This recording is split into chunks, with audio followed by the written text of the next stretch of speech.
अस्सलाम वालेकुम students, welcome back to G academy. तो हम बात कर रहे थे पाकिस्तान एयरफोर्स के इनिशियल टेस्ट के हवाले से। तो उसमें जो सबसे पहला पार्ट आता है वो आपका वर्बल रीजनिंग का होता है। वर्बल रीजनिंग में किस तरह के क्वेश्चन होते हैं वो आपके साथ पहले डिस्कस कर लिया था। अब हम उन्हें कम्प्रीहेंसिव वे में देखते हैं। सबसे पहले हमारे पास जो आज एक टॉपिक है वो सीरीज़ कंप्लीशन के हवाले से है। इस तरह के क्वेश्चंस आते हैं। अब इन क्वेश्चंस को देखते हैं। क्वेश्चन नंबर 1 है हमारे पास, what comes next in the series. Number दिए हुए हैं 10, 15, 25, 40। अब इस तरह तो समझ नहीं लग रही, इसका बकायदा कोई लॉजिक या इसमें कोई साइंस नहीं है, लेकिन ये सिर्फ और सिर्फ आपके माइंड की गेम है और ये इजीली हो जाती हैं। आप एक दफ़ा बस थोड़ा सा रिव्यू करें, इन्हें थोड़ा सा माइंड में लेके आएँ कि किस तरह ये हो सकता है, तो आपको कोई मुश्किल नहीं आएगी। अब इसका आंसर देखते हैं। अब आप देखें कि ये 4 नंबर दिए हुए हैं और इसमें कोई सीक्वेंस नहीं है। अब आप यहाँ से हिसाब लगाएंगे, 10 और 15 को अगर हम प्लस करते हैं तो क्या आंसर आता है? 25 आता है, ठीक है। अब 15 और 25 को जब प्लस करते हैं तो क्या आंसर आता है हमारे पास? 40 आता है। अब जब 40 को और 25 को हम प्लस करेंगे तो हमारे पास क्या आंसर आएगा? आंसर हमारे पास आएगा सी, 75, ठीक है। अब दूसरा क्वेश्चन देखते हैं, what comes next in the series. फिर हमारे पास नंबर दिए हुए हैं 2, 4, 8, 16, ठीक है। ये क्वेश्चन तो आप बहुत कॉमन है, आपने पिछले क्लासेस वगैरह में भी पढ़ा होगा। अब ये देखें, 2 1 2, 2 2 4, 2 3 8, वो जो पावर रूट के हवाले से होता है। 2 4 16 और 2 की पावर जब 5 होती है तो हमारे पास 32 आता है, ठीक है। अब उसके बाद एक और क्वेश्चन है, find the missing term in the series. अब ये 3 कलर दिए हुए हैं, रेड, ऑरेंज, येलो, चौथा कलर मिस है। तो अब यहाँ पे क्या आ सकता है? तो आपको मैं बता दूं कि रेड, ऑरेंज, येलो, ये जो कलर्स हैं ना, ये रेनबो के कलर्स हैं, ये स्पेक्ट्रम बनता है, इनकी ना एक तरतीब होती है ख़ास। तो अगर हम तरतीब के हवाले से देखें तो येलो के बाद हमारे पास हमेशा ग्रीन कलर आता है। ये 7 कलर्स होते हैं, ये आप लोग देख लें गूगल से, ठीक है। उसके बाद फिर क्वेश्चन है, कंप्लीट द सीरीज़ 3, 5, 8, 12। अब आप देखें कि इसमें भी कोई लॉजिक नहीं है। अब 3 और 5 में कितने का डिफरेंस है? 2 का। 5 और 8 में कितने का डिफरेंस है? 3 का। 8 और 12 में कितने का डिफरेंस है? 4 का। अब 12 और जो नेक्स्ट नंबर होगा उसमें 5 का डिफरेंस होगा, तो ये होगा हमारे पास 17, ठीक है। अब what comes next in the series, A B C D E F, तो obviously it will be G H. अब हमारे पास एक और क्वेश्चन है, find the missing term in the series 1, 4, 9, 16, 25। ये दिए हुए हैं। अब ये सब स्केयर हैं, लाइक 1 का स्केयर 1 होता है, 2 का स्केयर 4, 3 का स्केयर 9, 4 का स्केयर 16, 5 का स्केयर 25।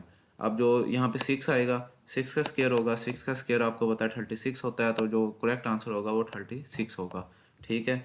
उसके बाद नेक्स्ट क्वेश्चन आता है, कंप्लीट द सीरीज 21, 24, 28, 33। ये भी पिछले क्वेश्चन की तरह, इसमें आप देखें 21 और 24 में 3 का डिफरेंस है, 24 और 28 में 4 का डिफरेंस है, 28 और 33 में 5 का डिफरेंस है। अब जो नेक्स्ट हमारे पास डिजिट होगा उसमें 6 का डिफरेंस होना लाजमी है, तो 33 प्लस 6 करेंगे तो हमारे पास जो आंसर आएगा राइट वो होगा 39। हमारे पास एक और क्वेश्चन है, what comes next in the series, A Z C X E V. अब ये थोड़ा सा कॉम्प्लिकेटेड आप कह सकते हैं इसे, लेकिन कॉम्प्लिकेटेड इस सेंस में कि आपको अगर लॉजिक नहीं पता इसके पीछे तो आपको थोड़ी सी मुश्किल होगी। अब हम ए बी सी देखते हैं, तो यहाँ देखें, पहला इन्हें कौन सा डिजिट दिया हुआ है? ए और जी। देखें, ए हमारे पास फर्स्ट नंबर पे है, जी हमारे पास लास्ट नंबर पे है, ठीक है। लास्ट नंबर पे होता है ये जो नॉर्मल एबीसी होती है। उसके बाद सी और एक्स, देन हमारे पास सी है और एक्स है, बीच में यहाँ पे बी का डिफरेंस आया, यहाँ वाई का डिफरेंस आया, यानी कि एक एक अल्फ़ाबेट का डिफरेंस आया है। उसके बाद हम देखते हैं ई और वी, ई और वी। अब यहाँ पे सी और ई के दरमियान एक का डिफरेंस आया है, ठीक है। और यहाँ पे भी हमारे पास एक डब्ल्यू का डिफरेंस आया है, ठीक है। अब जो नेक्स्ट हमारे पास डिजिट होगा वो हमारे पास होगा जी। ई के बाद एक नंबर को हम छोड़ेंगे, एक अल्फ़ाबेट को हम छोड़ेंगे, जी आएगा।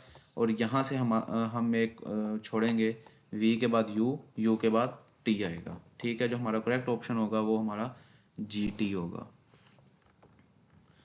अच्छा, उसके बाद एक हमारे पास नेक्स्ट क्वेश्चन है, what comes next in the series AZCXEV। अब इसकी इस तरह तो समझ नहीं आएगी, लेकिन एक दफ़ा जब आप इसे लॉजिक के साथ देखेंगे, अल्फ़ाबेट्स को देखेंगे तो आपको समझ लग जाएगी। अब हम इसको देखते हैं अल्फ़ाबेट्स के थ्रू। सबसे पहले हमारे पास है A और Z।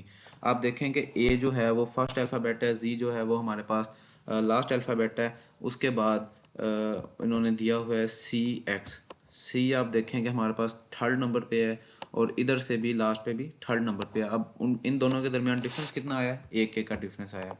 ई और वी, ये हमारे पास ई है 5 नंबर पे, और हमारे पास वी है पीछे से भी 5 नंबर पे। फिर एक का डिफरेंस आया, यहाँ डब्ल्यू का आया, यहाँ डी का आया, यानी कि एक एक नंबर का डिफरेंस है। अब वो पूछते हैं कि नेक्स्ट जो होगा वो कौन सा होगा। अब ई के बाद अगर हम छोड़ें एक अल्फ़ाबेट तो जी होता है, ठीक है। और यहाँ से अगर हम वी के बाद एक अल्फ़ाबेट छोड़ें तो टी होता है। तो जो हमारे पास करेक्ट ऑप्शन होगा वो जी टी होगा, ये सी वाला, ठीक है। अब उसके बाद find the missing term in the series 2, 5, 11, 23। अब ये देखें कि इसमें लॉजिक ये है कि 2 को हमने 5 से मल्टीप्लाई किया तो हमारे पास आंसर आया 10, उसमें एक ऐड कर दिया, ठीक है, ये बन गया 11। अब 11 को हमने 2 से मल्टीप्लाई किया फिर, तो हमारे पास क्या आएगा 23, 22 में एक ऐड किया 23। अब 23 को फिर 2 से हम मल्टीप्लाई करेंगे 46 आएगा, 46 में एक ऐड करेंगे तो हमारे पास 47 आएगा, ठीक है। अब हमारे पास क्वेश्चन है complete the series apple banana. अब इसको आप अल्फ़ाबेटिकली देख सकते हैं, एप्पल ए से, बनाना बी से, तो हमारे पास जो सी का होगा ये चेरी वाला होगा। उसके बाद हम क्वेश्चन है what comes next in the series 7, 14, 28, 56, ठीक है। इसमें हमारे पास है 7 को अगर 2 से मल्टीप्लाई करें तो हमारे पास 14 आता है, 14 को 2 से करें 28 आता है, 28 को 2 से करें 56 आता है, 56 को जब हम मल्टीप्लाई करेंगे 2 से तो हमारे पास 112 आएगा, ए वाला ऑप्शन, ठीक है। ये हमारे थे सीरीज़ कंप्लीशन के हवाले से क्वेश्चन। जितने भी क्वेश्चन आएंगे वो इसी तरह के होंगे, इनसे रेलिवेंट ही होंगे, बस आपने अपना थोड़ा सा माइंड डाइवर्ट नहीं होने देना सेंटर में करते हुए, तो ये इजीली आपके हो जाएंगे, इतने मुश्किल नहीं होते।